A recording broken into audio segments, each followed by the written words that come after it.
नमस्कार दोस्तों, मैं अर्पिता सिंह आप सबका स्वागत करती हूँ। दोस्तों, आप सभी जानते हैं कि कोरोना का ये जो दूसरा दौर है ये काफ़ी खतरनाक है। तो उसी पे एक मंजू देवी जी हैं, डॉक्टर मंजू देवी वाराणसी से हैं। उन्होंने एक स्टोरी शेयर की है, वो हम आप लोग को सुनाना चाहेंगे। पिछले साल मेरे परिवार में ऐसा पहाड़ टूटा कि हम सभी अवाक थे कि न जाने क्या होने वाला है। परिवार में 4 लोगों को कोरोना संक्रमण एक साथ हो गया था। जब वो फर्स्ट टाइम वाला कोरोना था, उसी टाइम की ये बात है। ऐसा नहीं है कि हम सावधानी नहीं बरत रहे थे या बेवजह घर से बाहर निकलकर लापरवाही कर रहे थे। दरअसल मेरा भतीजा सिंगरौली से अपनी पत्नी को लेकर आया हुआ था। मोटरसाइकिल की चेन में उसका अंगूठा फंस जाने से उसको काफ़ी चोट आ गई थी। डॉक्टर ने उसे अस्पताल में भर्ती कर लिया था और उसकी सर्जरी करवाने की सलाह दी थी। सर्जरी के ठीक पहले उसका कोरोना टेस्ट हुआ, जिसमें वह नेगेटिव आया। हम सभी प्रसन्न थे कि कम से कम उसे कोरोना संक्रमण तो नहीं है, अन्यथा और भी परेशानी हो जाती। खैर, सर्जरी सफलतापूर्वक हो गई। इस बीच भतीजे की देख रेख के लिए परिवार के लोग अस्पताल आते जाते रहे। इसी दौरान उसकी पत्नी को बुखार आ गया। 2 दिन इलाज के बाद तय हुआ कि बहू का एक बार कोरोना टेस्ट करवा लिया जाए। टेस्ट के बाद बहू की रिपोर्ट पॉजिटिव आ गई। यह टेस्ट प्राइवेट करवाया गया था। बहू में कोरोना संक्रमण तेज था और लक्षण भी गंभीर थे। वैसे मुंह का स्वाद हम सभी लोगों का जा चुका था। स्वयं मेरे गले में 2 दिन से दर्द था। मैं बहुत डरी हुई थी। अगले दिन मेरे गले में भयानक दर्द होने के कारण मैं बहुत तकलीफ में थी और कुछ भी खाने में असमर्थ होने के कारण मुझे कमज़ोरी महसूस हो रही थी। जब मैंने बुखार नापा तो 103 डिग्री सेल्सियस तापमान आया। बहू की रिपोर्ट आते ही सुबह सुबह हमारे घर में डॉक्टर की टीम आ गई और उन्होंने बताया कि पूरे परिवार का कोरोना टेस्ट होगा। पता लगा कि हम में से 4 लोग संक्रमित भी हो चुके हैं। अब तो सभी लोग बहुत डर गए कि परिवार के सामने मौत आ चुकी है।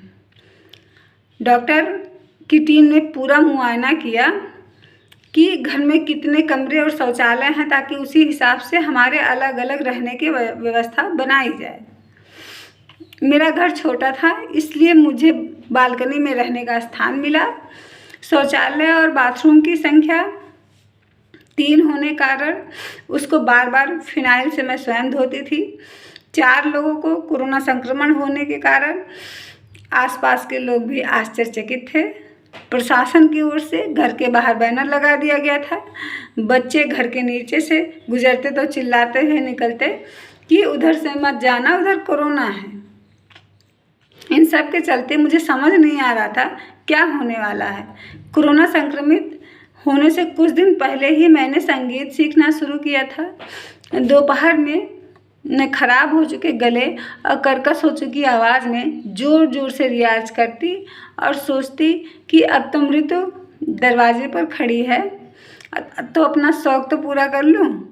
घर में 4 लोगों को कोरोना संक्रमण था, चारों के लक्षण भी अलग अलग, तो चारों के लिए दवा खाने पीने की व्यवस्था करने की जिम्मेदारी मेरी भाभी पर आ गई थी। घर की साफ सफाई, खाना, बर्तन आदि कामों का बोझ अलग से था। चारों लोग अपने अपने बर्तन मांज कर एक एक कोने में रखते और घर के अंदर ही दूरी बनाते हुए लाइन लगाकर काढ़ा, दवा और खाना लेते।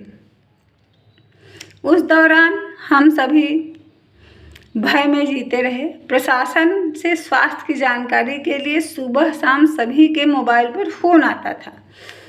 ऐसा लग रहा था जैसे वक्त बीत ही नहीं रहा है। हम सभी के चेहरे से वक्त हंसी गायब हो चुकी थी। खैर, बुरा ही सही, मगर यह वक्त भी बीत गया और हमारे स्वास्थ्य में सुधार होने लगा था। ठीक होने के साथ साथ धीरे धीरे सभी में आत्मविश्वास आने लगा और स्वयं मेरा गुस्सा और तनाव कम होने लगा। मृत्यु को मात देते हुए मैं फिर से गायन का ठीक से अभ्यास करने लगी। कोरोना संक्रमण से मुक्त होने के बाद 1 माह बाद मैं भय से मुक्त हुई और गले से सामान्य आवाज़ आने लगी। धीरे धीरे सभी लोग अपने अपने काम में लग गए। कुल मिलाकर अपने अनुभव के माध्यम से मैं बस इतना कहना चाहती हूँ कि कोरोना संक्रमण को हल्के में ना लें और इसके लिए बताए जा रहे सभी सुरक्षा नियमों का पालन करें। मैं और मेरे परिवार के लोगों ने तो बस यही सीख ली कि हमें इस वायरस को हराना है तो पूरी सतर्कता बरतनी होगी। जरा सी लापरवाही हमें मृत्यु के करीब ला सकती है। धन्यवाद। जय हिंद, जय भारत।